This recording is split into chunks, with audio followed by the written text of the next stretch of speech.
Yesterday, there's this giant meeting at the White House over this financial regulation reform bill, Chris Dodd's, which if this thing passes, it dumps into Obama's lap a veritable power to take over or shut down any American business based on his impression alone of whether or not it's risky or it's making too much profit or it might be in danger of going under.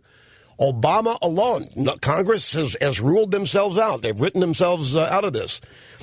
So he said something that is typical at the White House, meeting with a bipartisan congressional leadership to discuss financial reform. I'm also going to be interested in talking to them about our ability to move quickly on a financial regulatory reform package.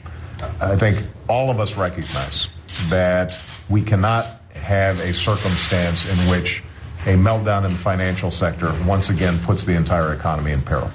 And that if there's one lesson that we've learned, it's that a unfettered market where people are taking huge risks and expecting taxpayers to bail them out when things go sour is simply not acceptable. Now, one of the things that, and Pete Wehner writes about this, I think, Obama is going to run for re-election. A Democrat's going to run for re-election on trashing Wall Street all over again, demonizing Wall Street because they're convinced that a majority of the American people hate Wall Street, especially when Wall Street's announcing big bonuses and big profits, like J.P. Morgan Chase announcing $3 billion first quarter profit today.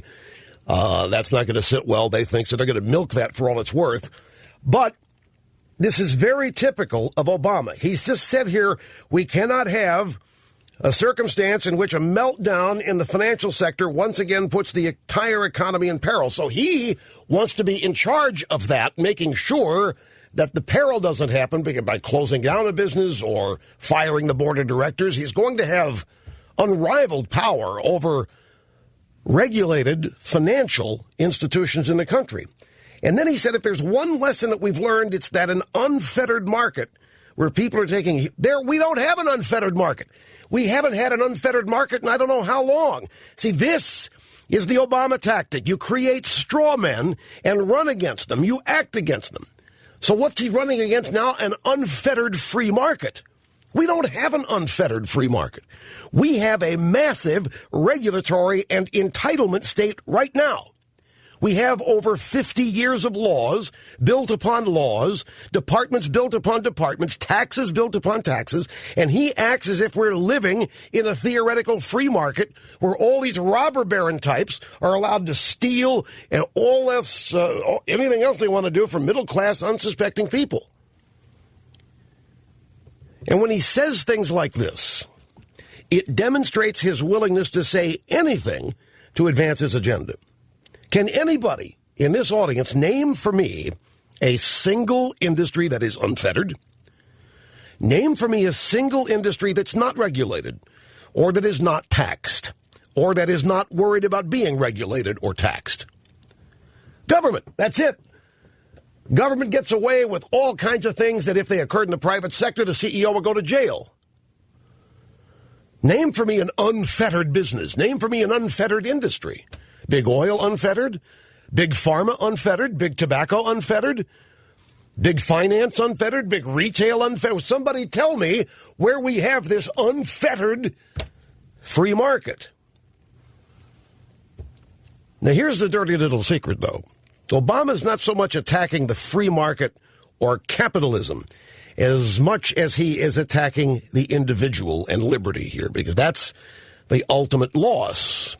When you start piling on more regulations and higher taxes, and then you build taxes on taxes and regulations on regulation, when you get to the end of the equation, it is individuals who lose liberty and freedom. What he's saying is, with this little soundbite, what Obama is saying is, we cannot have a free people going about their own business anymore. That doesn't work. Reaganism doesn't work.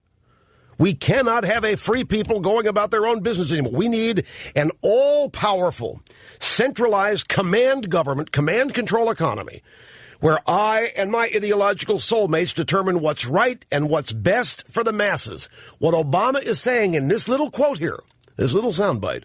Individuals cannot be free to live and interact as they see fit because in Obama's view, that's what's caused the economic problem that we're in. You and freedom. Individuals taking too many risks. With not enough regulation, you can't be trusted to spend your money the wise way. Only Obama, with now a 7-minute career and no experience whatsoever anywhere in the private sector, has deemed himself to be the only one, and his ideological soulmates, qualified to make the most important decisions and priorities for the nation. It's that simple. That's what here. Listen, play number 12 again. I'm just translating this for you. This is what statists believe when they say this. I'm also going to be interested in talking to them about our ability to move quickly on a financial regulatory reform package. I think all of us recognize that we cannot have a circumstance in which a meltdown in the financial sector once again puts the entire economy in peril. And that if there's one lesson that we've learned, it's that a unfettered market where people are taking huge risks and expecting taxpayers to bail them out when things go sour is simply not acceptable. That's Fannie Mae and Freddie Mac. Fannie Mae and Freddie Mac, two government-run private sector entities. They're now just public utilities, as Barney Frank has said. So individuals, you and me, you and I cannot be free to live and interact as we see fit. Individuals cannot be free to do what we want unless it contributes to what Obama believes to be the most important priorities for the nation. So in the end of the day here, folks, Obama does not view himself as merely the president. He's delusional. He is power hungry. He is attacking each and every individual in this nation and is accusing all of us of being suspects. We are the reasons, and our freedom are the reasons the U.S. economy is where it is. And it all started with Reagan. There was too much freedom going on out there, and too many of the wrong people got wealthy. So it's not only time to cut this nation down to size as a superpower around the world, it is also time to cut this nation down to size domestically and economically. He is attacking each and every individual in this nation. The free market, capitalism, if you will, is nothing more than a system by which people are free to pursue their economic interests, their dreams, and what have you, and provide for their families. That's what it is. I got a brief time out here, folks. We just got the ball rolling. Sit tight. Back before you know it. And we're back. Rush Limbaugh, the Limbaugh Institute for Advanced Conservative Studies. Okay, since the signing of the treaty over there in Russia, and this provided the Senate ratifies it, the Democrats and the rest of the left have seen to it that the United States cannot retaliate in a chemical or biological attack in kind. We cannot do it. They've even shut down the manufacturing, the testing, even, of biological chemical weapons, just like they're about to do with our nuclear capability. So Obama's out there saying he's going to end business cycles. That's what this financial regulatory reform bill is all about. We're going to end the business cycle. We're going to end the business cycle because we're going to end risk-taking. We're going to have he's going to have a straight line. So that means, if we translate this literally, that Obama's going to fix it so that a political party can't destroy the economy to get themselves elected. Because that's exactly what's happened here.